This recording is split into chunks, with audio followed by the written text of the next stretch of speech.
ভর্তা খাওয়া যায় না এমন মানুষ কমই পাওয়া যায়। তাই আমার আজকের রেসিপি হলো ইলিশ ভাজি আর ইলিশ লেজ দিয়ে ভর্তা।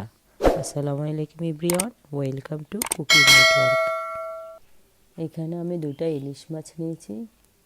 ইলিশ মাছগুলো 1 কেজি থেকে কিছু কম হবে। ছোট হলো এটা স্বাদ অন্যরকম, তাই আমি এগুলাকে কেটে নেব।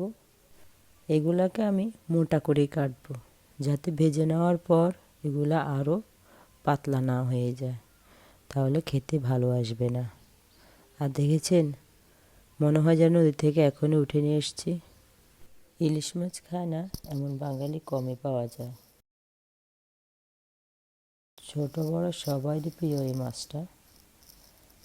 মাছগুলো কেটে নেওয়া হয়ে গেলে আমি এগুলোকে পরিষ্কার করে নেব।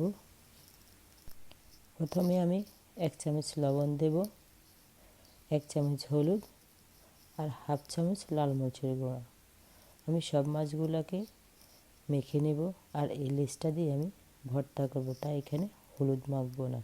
কড়াইতে কিছু তেল দিয়ে আমি শুকনো মরিচগুলো আর ইলিশের লেজটা ভেজে নেব। শুকনো মরিচগুলো ভাজা হয়ে গেলে এগুলো আমি উঠিয়ে নেব। একে একে সব মাছগুলো আমি দিয়ে দেব। তারপরে মাছগুলোকে এপিট ওপিট উল্টে নেব। আর এই লেজটাকে আমি বেশি ভাজবো না, বেশি ভাজলে ভর্তার স্বাদ ভালো আসে না। তারপর কড়াইতে কিছু পরিমাণ পেঁয়াজ, কাঁচামরিচ আর 1/2 চামচ লবণ দেব। লবণ আমি একটু কম ব্যবহার করব এখানে, কারণ মাছ ভেজে নেওয়ার পর এখানে লবণ ছিল।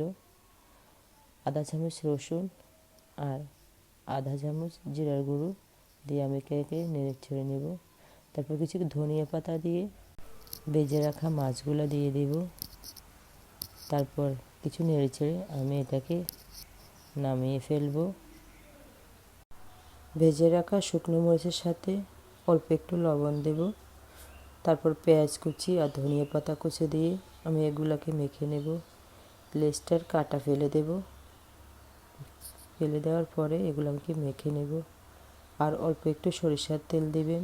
ভর্তার মধ্যে কিন্তু সরিষার তেল না দিলে ভর্তার স্বাদ ভালো আসে না। এই মাছটি আমার সবচেয়ে প্রিয়। আর এই ভর্তাটা, আমার এই রেসিপিটা কার কাছে ভালো লেগেছে কমেন্ট করে জানাবেন। আর প্লিজ আমার এই চ্যানেলটিকে একটি সাবস্ক্রাইব করে দিবেন। Thank you.